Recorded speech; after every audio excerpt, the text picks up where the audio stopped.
السلام علیکم ورحمۃ اللہ وبرکاتہ نحمده ونصلی علی رسولہ الکریم اما بعد۔ رمضان کے متعلق یہ سبق ہے، اسے بہت دھیان سے سنیے، غیبت سے بچیے، سودی کاروبار سے بچیے۔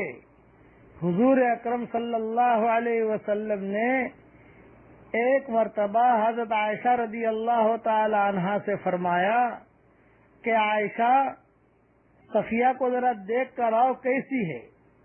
حضرت صفیہ سے شادی کی تھی حضور صلی اللہ علیہ وسلم نے، تو امی عائشہ نے بے خیالی میں حضرت صفیہ کے متعلق کچھ کلمات کہہ دیے۔ یہ فرمایا کہ جی حضرت یہ تو پستہ قد ہے، بس اتنے پر حضور صلی اللہ علیہ وسلم نے کہا کہ عائشہ، تم نے ایسی بات کہی ہے کہ اگر اسے سمندر میں ڈال دیا جائے تو وہ بات سمندر کے پانی کو خراب کر دے۔ ایک جملہ اتنے میں حضور یہ کہہ رہے ہیں، اور آج تو ہمارے 24 گھنٹے غیبتوں میں لگتے ہیں، اللہ حفاظت فرمائے کہ آدمی سو کر اٹھتے ہی فوراً غیبت شروع کر دیتا ہے۔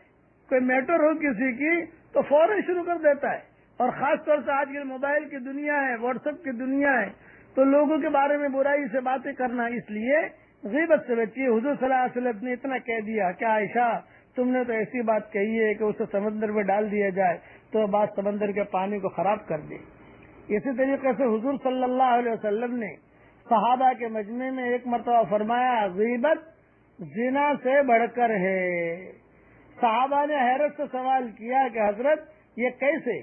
تو آپ نے فرمایا، انسان زنا کر کے توبہ کرے تو اللہ تعالیٰ اس کی توبہ قبول کر لیتا ہے اور اللہ تعالیٰ اسے معاف کر دیتا ہے، لیکن اگر غیبت کی تو جب تک جس کی غیبت کی گئی ہے وہ معاف نہیں کرے گا، گناہ معاف نہیں ہوگا۔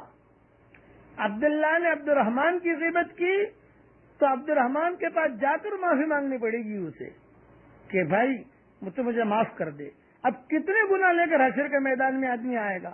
اس کے لیے دوسرا یہ کہ زنا آدمی کرتا ہے تو زنا کو تو گناہ سمجھتا ہے اور معافی مانگ لیتا ہے، غیبت کو گناہ نہیں سمجھتا۔ آج کل ہمارے معاملے معاشرے میں اور ہمارے حالت یعنی یہ جو ماحول چل رہا ہے، اس میں غیبت کو گناہ سمجھتا ہی نہیں آدمی، یہ اور برا۔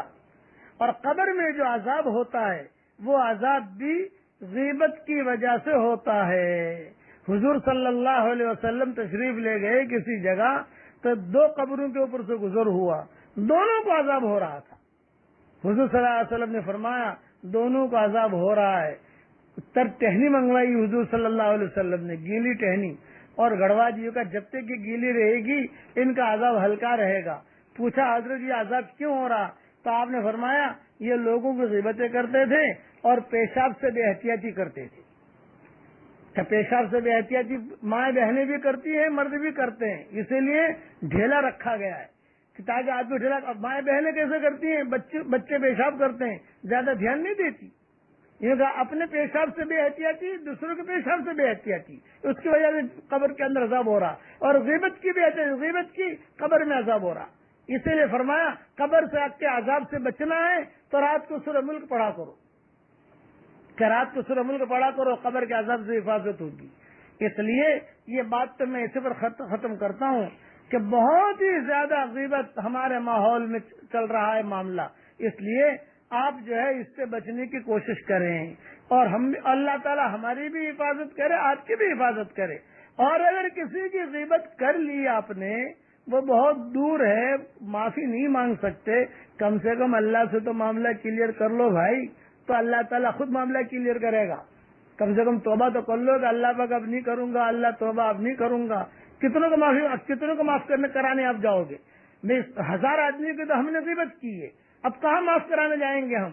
اس کے لیے یہ آسان نسخہ بتاتا ہوں کہ آج سے غیبت چھوڑ دیجئے اور اللہ تعالیٰ سے کہیے کہ اللہ جس کی غیبت کی ہو، اے اللہ تو معاف کر دے، اس کے دل میں ڈال دے، وہ اللہ اسباب بنائے گا، اس کا فکر نہ کرے۔ اگر کوئی مر گیا ہے، اس کی غیبت کی تھی آپ نے، اس کی زندگی میں مر گیا، معافی مانگنے کے لیے کہاں جائیں گے آپ؟ وہ تو مر گئے بیچارہ، وہ عورت تو مر گئی، اس کے لیے استغفار کریں، یہ علماء نے لکھا ہے کہ اس کے لیے خیر خیرات کرے، 2 روپے مسجد میں دے دے کہ اللہ پاک میں نے فلانے کی غیبت کی تھی اور وہ تو جو مر گیا، اے اللہ 2 روپے میں صدقہ کرتا ہوں، یہ صاحب اس کو پہنچا دے۔ تو اللہ کی ذات سے امید ہے کہ یہ عدل بدل ہو جائے گا، یہ اللہ کی ذات سے امید ہے۔ اور ایک بات نصیحت یاد رکھیے، ایک نصیحت یاد رکھیے، دین کے کام کرنے والے جو لوگ ہیں، علماء ہیں، ان کی غیبت سے تو بہت بچیے۔ جو علماء کی غیبت کرتا ہے تو اس غیبت کرنے والے کی کئی نسلوں کو اللہ تعالیٰ خیر سے محروم کر دیتا ہے۔ وہ عالم ہے، وہ کام کر رہا ہے، اس سے اگ چک ہوتی ہے، آپ اس کی غیبت کر رہے ہیں، نہیں، اس کی غیبت سے بچیے۔ اللہ تعالیٰ ہم سب کو غیبت کرنے سے ہم سب کی اللہ حفاظت فرمائے۔ والسلام علیکم ورحمۃ اللہ وبرکاتہ، وآخر دعوانا ان الحمد للہ۔